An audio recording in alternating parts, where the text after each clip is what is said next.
Olá, seja muito bem-vindo. Você está em TVEJA, TV de Veja.com e hoje, direto ao ponto comigo, Aécio Neves, ele que é senador, o presidente do PSDB e que é o homem que lidera aí uma multidão que diz não para este governo. Tudo bem, senador? Joyce, alegria enorme estar aqui com você. Tudo ótimo. Firme aí para cumprir o nosso papel de fazer oposição a esse governo. Vou começar então pela oposição, né? Fazer oposição a esse governo. Essa frase é uma frase que expressa muito bem esse momento, porque é um momento histórico em que a oposição de fato está fazendo a oposição. Parece que aprendeu. Teve ali uma chave, né? Eu me lembro que numa conversa recente, até mesmo com o senhor e depois com o ex-presidente Fernando Henrique Cardoso, eu fiz essa pergunta: por que a oposição, né, faz aquela oposição mais ou menos? E o ex-presidente me disse o seguinte: a gente não sabia fazer oposição, porque quando a gente fazia, a gente não tinha a chance de ganhar, mas agora a gente tem, é outro momento. Qual foi a chavinha, senador? Quando que mudou? Olha, eu acho, Joyce, que pela primeira vez existe uma oposição conectada com a sociedade, porque essa eleição, ela permitiu isso. Nós perdemos eleitoralmente, mas do ponto de vista político foi uma extraordinária vitória, porque uma parcela enorme da sociedade brasileira acordou, despertou, quis participar do processo político e não adormeceu ainda. Então, eu acho que a maior preocupação que o PT tem hoje, aqueles que venceram as eleições têm hoje, é que enfrentarão uma oposição que tem uma relação direta com setores amplos da sociedade. Não foi apenas a pequena diferença de votos, foi a forma como essa eleição transcorreu. A partir de um determinado momento, a minha candidatura se transformou num grande movimento em favor da ética, em favor de uma administração eficiente, de uma nova visão de mundo, de coragem para fazer as reformas que até agora não foram feitas por esse governo. Por isso, essa sensação que nós temos, principalmente no Congresso Nacional, de que os vitoriosos foram aqueles que tiveram menos votos, porque a apatia da base do governo é enorme, até porque, Jorge, falando aqui direto ao ponto com absoluta clareza, o Brasil percebe um grande estelionato eleitoral que ocorreu, porque o Brasil hoje real, aquele que o governo tem que enfrentar, é um Brasil muito diferente daquele Brasil virtual da propaganda eleitoral apresentado pelo João Santana para o Brasil inteiro. Então, o que me dá muita tranquilidade e serenidade nesse momento é que eu fiz a campanha falando a verdade, defendendo aquilo que eu acreditava fosse necessário para o Brasil voltar a crescer, para o Brasil diminuir as suas vergonhosas diferenças.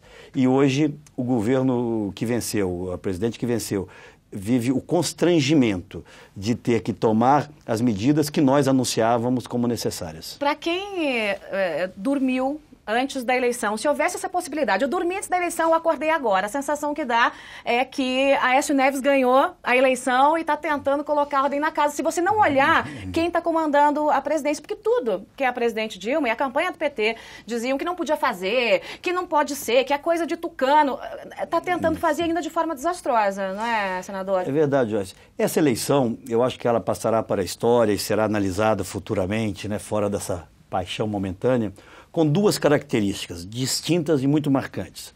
A primeira delas, protagonizada pela nossa adversária, que foi a campanha da infâmia, da desconstrução dos adversários através da mentira, do aparelhamento absurdo, né, do Estado em favor de uma candidatura, do terrorismo que foi imposto principalmente às populações mais dependentes do Estado, né, anunciava-se Brasil afora e nessas regiões mais pobres que votar no PSDB significaria acabar com os programas sociais, empresas como os Correios colocadas a serviço de um projeto eleitoral. Então, foi a campanha mais suja da história, sem dúvida. Sem dúvida alguma. Essa é uma das marcas, essa marca triste da campanha eleitoral. Mas, por outro lado, tem essa outra que me referi, esse despertar do Brasil, as pessoas espontaneamente, pessoas que jamais se vincularam a partidos políticos, indo para as ruas dizendo: não, nós queremos mudança, nós queremos algo novo. Foi isso que acordou a oposição, então, senador, assumir o discurso dos indignados e a oposição que hoje é liderada pelo senhor? Eu acho que é isso, né? Eu acho que nós não podemos simplificar a oposição ou circunscrevê-la a um personagem. É claro, eu, por ter disputado a eleição, né, acaba tendo uma visibilidade maior. Mas a oposição vem revigorada, com quadros extraordinários. E esse é o sentimento que nós colhemos dos nossos companheiros. Eles, quando voltam aos seus estados, quando vão nas suas bases, eles percebem que esse despertar, ele não se encerrou na eleição. Então, isso dá um ânimo enorme. Você acompanhou, como acompanha tudo muito de perto, esses últimos embates que nós tivemos no Congresso Nacional, Joyce, nós não temos sequer 20%, nominalmente 20% do número de parlamentares no Congresso. E fizemos com que o governo fosse às cordas, porque se eles venceram ele, do ponto de vista formal, na mudança da LDO, uma violência também absurda que se impôs à lei de responsabilidade fiscal, do ponto de vista político, você não via as pessoas, Joyce, se dignando a ir à tribuna defender o governo. Quando nós falávamos dessa corrupção deslavada, quando nós mostrávamos a ineficiência do governo, a fraude eleitoral, o governo não se defendia. Eu soube que isso até incomodou muito a presidente. Então, podemos esperar para 2015, daí por diante, uma oposição revigorada, conectada com a sociedade e expressando essa voz da indignação de algumas dezenas de milhões de brasileiros. Então vamos voltar aqui na LDO, né? Quando o governo deu um tiro na Constituição, um tiro na LDO, um tiro na Lei de Responsabilidade Fiscal e um passo de 1 década e meia lá para trás.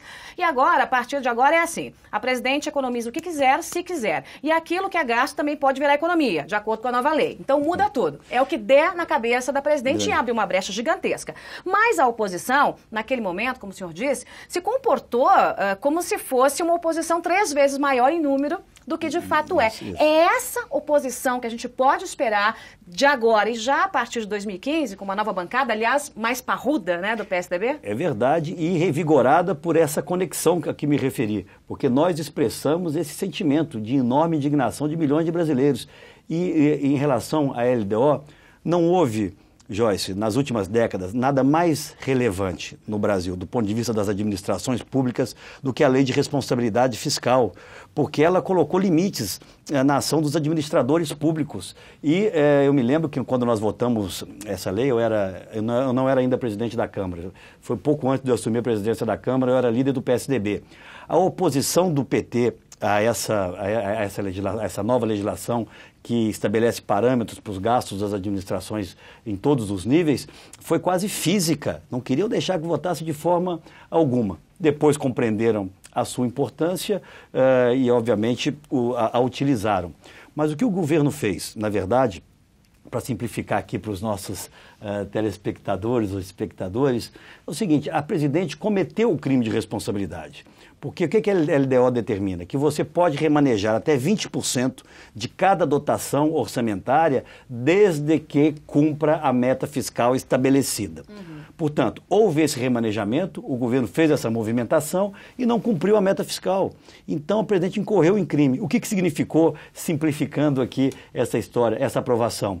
A base do governo anistiou a presidente da República do crime de responsabilidade cometido. À custa de quê? Daquela velha prática que nós conhecemos, distribuição de cargos públicos, de ministérios, de espaços de poder. E as emendas. É isso aí. E as emendas. O senhor parlamentares. fez um discurso muito duro, dizendo que cada parlamentar que votar a favor disso tem um preço, R$748 mil. Porque é inimaginável, inclusive, que a base de governo, que os líderes do governo aceitassem isso. Porque o que ocorreu? O presidente publica um decreto dizendo: só liberaremos esse valor de emendas se os senhores votarem essa proposta. Porque agora nós podemos estar sujeitos amanhã, numa outra votação que interessa ao governo, para dizer: olha, essa aqui vale 200 mil reais ou vale 500 mil reais. Que o governo tivesse feito isso já era uma violência enorme.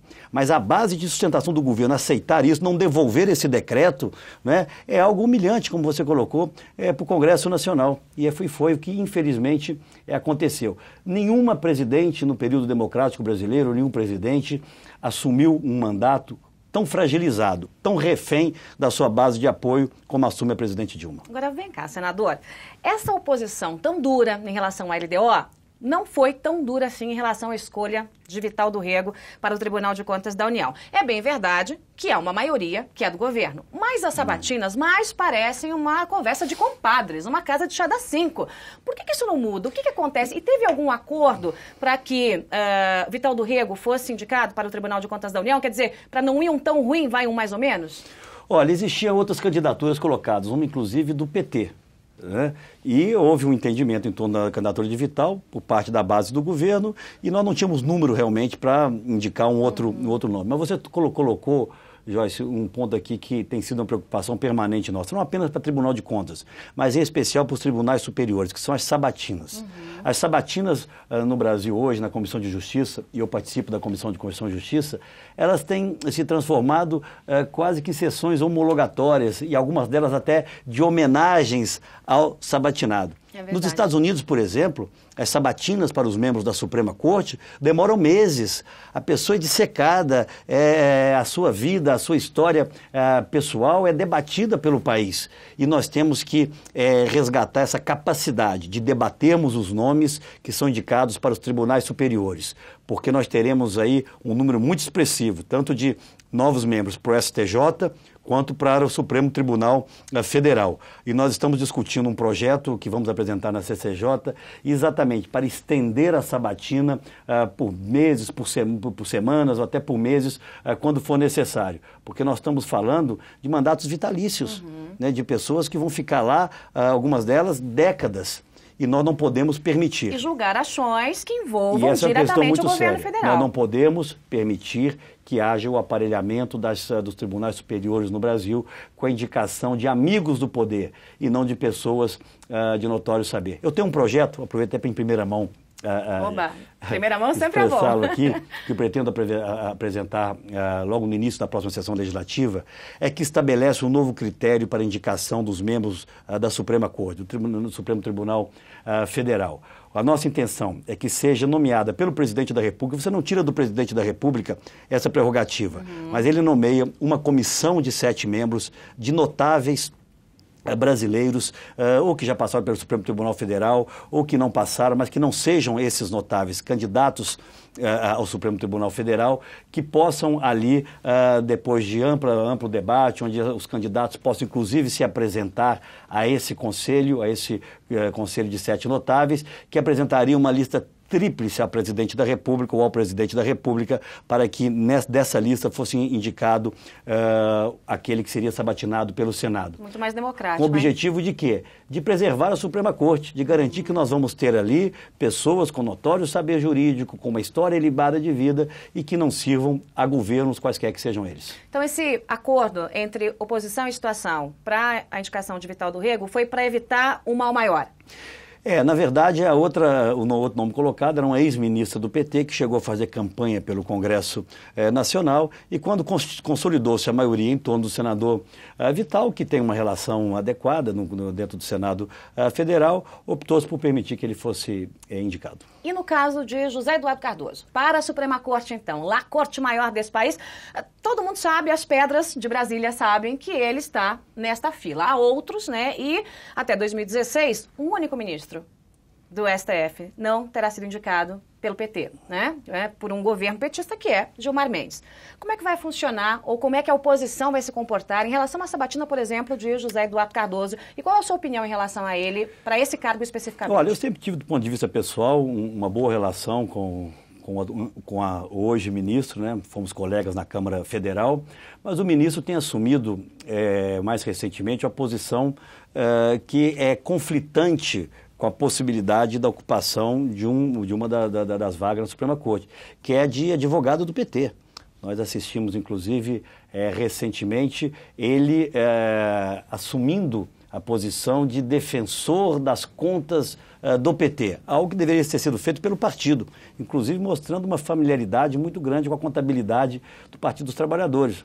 E ele amanhã pode ser até surpreendido, nós estamos aí vivendo um processo grande de investigações feita pelo Ministério Público, feita pela Polícia Federal, com indícios, inclusive, de participação do tesoureiro do PT, e não me parece, nem que seja esse o papel do ministro da Justiça e tampouco do advogado-geral da União, que também veio na mesma direção de defender a contabilidade do PT, e muito menos de um ministro da Suprema Corte que lá na frente vai eventualmente estar votando matérias de interesse do partido ou do governo.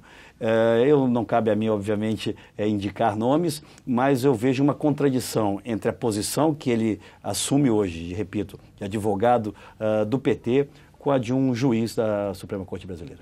Petrolão. Ah, senador, cada dia uma agonia, né? A cada dia vem uma notícia, a gente acompanhou aí na semana passada o indiciamento de 36 pessoas, são na sua grande maioria executivos. O Ministério Público Federal veio e disse, olha, esses senhores faziam parte de um esquema de um propinoduto de roubo de dinheiro da Petrobras. É claro que não faziam sozinhos, né? Faziam parte desse esquema. Ainda chegará lá na Corte Maior desse país, onde estarão os nomes daqueles que têm foro privilegiado. Também, na semana passada, na sexta-feira, a gente acompanhou aí Graça Foster, né, lá no Valor Econômico, estampado no Valor Econômico, a notícia de que ela sabia. Quem contou? Uma ex-gerente da estatal que fez a denúncia. Primeiro contou a Sérgio Gabrielli, contou a Paulo Roberto Costa, contou a Graça Foster, os e-mails estão lá. Inclusive, eu gravei aí um vídeo sobre esse assunto, está aqui no site de Veja.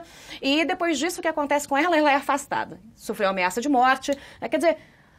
Uau, quanta coisa, hein? E no meio disso também, na semana passada, eu cheguei a rir, para não chorar, senador, com o relatório da CPMI, da Petrobras. É para chorar mesmo. É uma coisa absurda, né?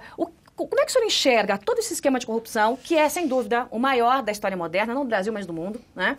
E vem CPI em 2015, né? Para valer. É isso aí, Jorge. Se você se lembra que na campanha eleitoral... Não foram poucas as vezes em que eu disse, né, olhando nos olhos da Presidente da República, que ela tinha ali uma oportunidade de pedir desculpa aos brasileiros pelo que se transformou a Petrobras. O maior símbolo do desenvolvimento brasileiro se transformou hoje num símbolo de corrupção para o mundo. A Petrobras, por muitos e muitos anos, levará, infelizmente, para todos nós, a pecha da empresa de petróleo ligada a, como você colocou, talvez o maior escândalo de corrupção da nossa era moderna, institucionalizado dentro da empresa.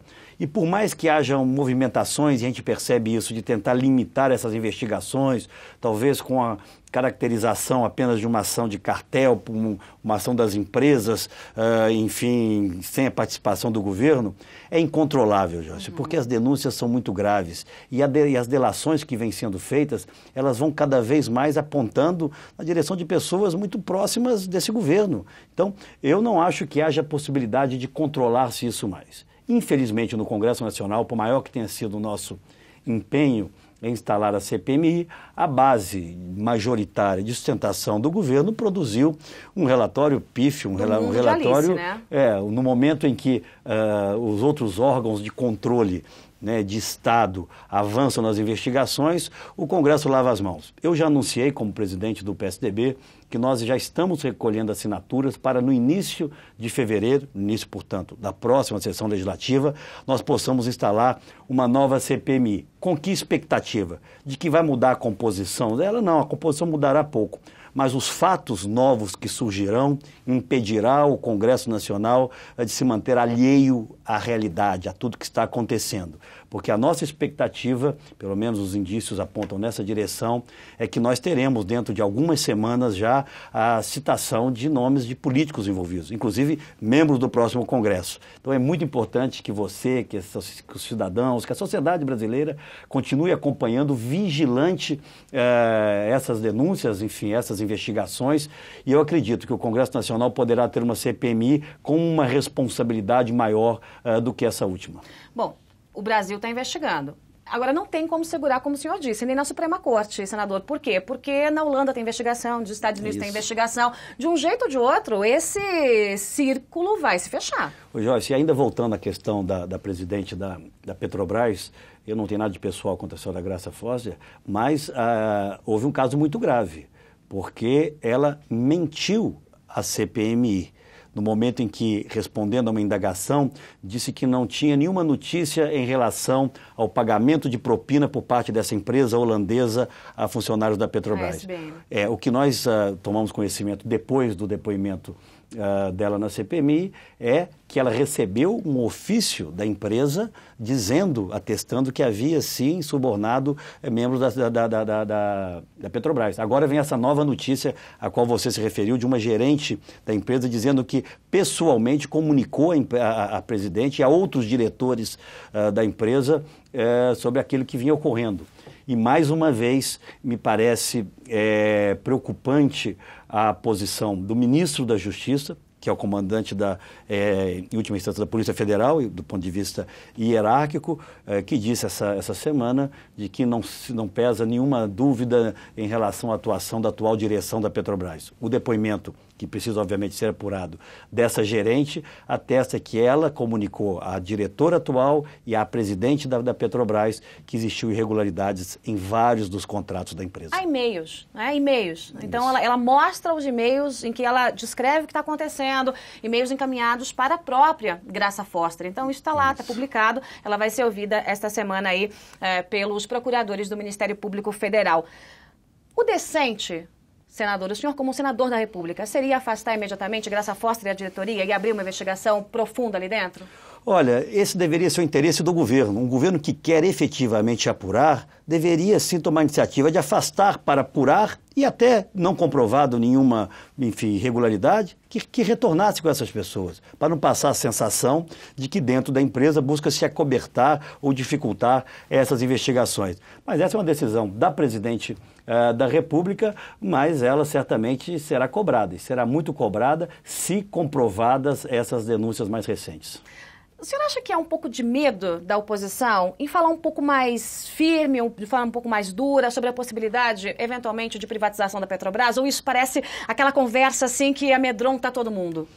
Eu não acho que seja o caso, sinceramente, Joyce. Eu disse muito durante a campanha, e repito para você que o que eu faria, na verdade, era reestatizar a Petrobras, tirá-la das mãos dessa organização criminosa. Eles não gostam quando eu uso essa expressão, mas foi a Polícia Federal que utilizou essa expressão, uma organização criminosa que se instalou na empresa. O nosso objetivo, se vencêssemos as eleições, era tirá-la das garras desse grupo para entregá-la ao país. Como? Profissionalizando a sua gestão, com pessoas qualificadas, sem qualquer tipo de contestação, seja em razão da competência técnica e, obviamente, do seu comportamento ético. É muito curioso o que acharam que seria uma solução, criar uma diretoria, agora, vamos chamar assim, anticorrupção na Petrobras. Eu achei genial, assim, parece que é uma coisa de outro planeta. Basta você botar lá alguém corrupto, como alguns que foram nomeados, e acabou. Por isso, não me parece sincera essas demonstrações sucessivas de membros do governo de que querem ir a fundo nessas investigações. Agora, para a gente fechar essa questão de Petrolão e problemas envolvendo o governo, empreiteiras, logo que saiu a informação de que havia o Petrolão e a confirmação do Petrolão, já começou a se falar no Eletrolão e nas obras do PAC, porque a relação é uma relação quase que matemática, são as mesmas empresas, é o mesmo governo. Então, acontece aqui, mas não acontece ali, a oposição pretende colocar a colher nessa cumbuca, nesse angu de caroço em tudo? Já estamos fazendo, nós estamos apresentando vários requerimentos de informação em relação a inúmeras obras, a começar pelas obras de maior volume de recursos, de hidrelétricas, obras na área de transportes, porque quem disse isso não é a oposição, foi um diretor, parte desse esquema de corrupção, na sua delação premiada e na audiência na Comissão Parlamentar de Inquérito, que afirmou que isso não se restringia à Petrobras. Eu acho, Joyce, eu tenho que ter, claro, e você há de compreender, uma cautela muito grande, né, para não ir além dos fatos que aí estão, mas o nosso papel é garantir que as instituições, Ministério Público, Polícia Federal em especial, tenham absoluta independência e liberdade para ir a fundo nessas investigações e nas suas derivações, porque eu acredito que nós teremos novidades no início do ano que não se restringirão à Petrobras. Concordo com você. A mesma lógica que orientou a nomeação dos diretores da Petrobras é factível, me parece razoável supor que foi a mesma lógica que orientou indicações em outras empresas públicas. Quando o senhor olha para essa bola de neve que virou esse esquemão de corrupção, quer dizer, tinha o mensalão, e nossa, o mensalão, e aí descobre-se o Petrolão, que é infinitamente maior que o mensalão, e quando o senhor olha a maior empresa pública brasileira sendo sangrada, a sensação que me dá é que é um bando de canibais arrancando um pedaço, um naco, né, de um boi que foi muito gordo, mas que não é mais. Acho que alguém disse, não sei se foi o ministro Gilmar, mas alguém citou recentemente que, frente ao Petrolão, o mensalão deveria ser julgado pelo Tribunal de Pequenas Causas. Foi, né? O próprio Gilmar Mendes. Quando o senhor olha tudo isso, como brasileiro, senador, grande nome da oposição, o que o senhor sente? Que sentimento tem aí dentro? É vergonha, indignação? É o mesmo que milhares de pessoas que estão nos ouvindo têm, de indignação e ao lado disso de perplexidade. Porque eu confesso a você aqui, Joyce, nós recebíamos denúncias sucessivas dessas irregularidades, muitas feitas por funcionários, por servidores extremamente corretos da própria Petrobras, envergonhados com aquilo que se transformou a empresa, mas nós não podíamos imaginar, nem nós, a dimensão, a institucionalização desse esquema. Na verdade, instituiu-se dentro da Petrobras um núcleo para, aumentando o preço das obras, permitir a sustentação de um projeto de poder. É isso que é extremamente grave. E nós denunciamos isso durante toda a campanha. Aquilo que eu disse que era possível, talvez ainda na campanha, a presidente fazer, que era pedir desculpas aos brasileiros pela dimensão daquilo que vem ocorrendo na empresa, já comprovado, não há mais espaço sequer para pedido de desculpas. Estou conversando com o senador Aécio Neves, ele que é do PSDB, é presidente do partido, grande nome da oposição, e a gente volta em instantes para a segunda parte da entrevista. Não sai daí.